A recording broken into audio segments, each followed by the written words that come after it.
Monday morning, everybody. Matthew Smith here. We are kicking off the work week right now.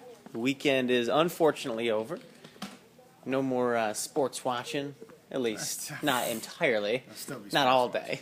Don't say crazy things like that. We were actually just talking about the baseball playoffs. Yeah. Rusty and I are licking some wounds lately, but our teams are okay. They're okay. These are struggling.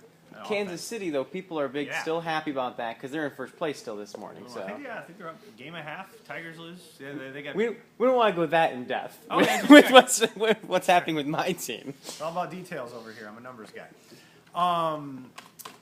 Well, showers move through overnight. Looks like most of those will be out of here. There's still a few stragglers. I'd say could have one or two as late as 9 o'clock, and then warming into the upper 80s today and tomorrow, and then it's 90s the rest of the week. So. There are some rain chances, but nothing that's really going to add up to too much.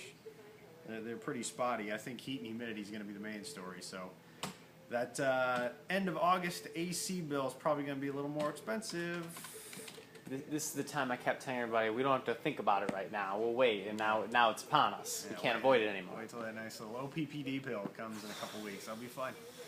Not excited about that, but Rusty's warning you, so maybe a few less meals out with family this week.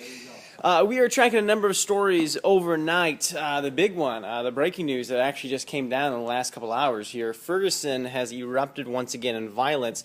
This after a private autopsy done by a third party shows that the teen that kind of started this whole thing, when he was shot and killed, everybody started protesting there in Missouri. It turns out the private autopsy shows he was shot 6 times.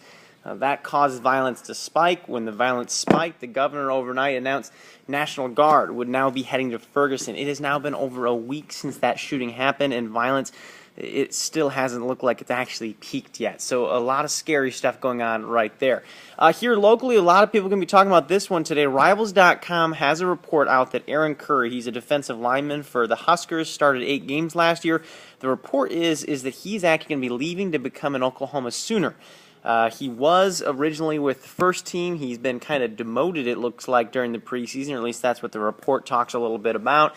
So maybe that has something to do with it. We don't know yet because the coach and the team, they are not commenting on it just yet. And oh, by the way, a biggie today, the OPS school board is going to be voting, talking about that new bond. They reworked it. We're going to see what happens with a couple $100 million that could come out of the taxpayers' pocket. So we'll get a little bit more of the details of what they're going to be doing specifically today, coming up here in Daybreak. 4:30 to 7, we got 2.5 hours of news coming your way. Remember, if you want to get more details, you can always hop online for Twitter and Facebook, and of course, we're on for that 2.5 hour block. We hope to see you then.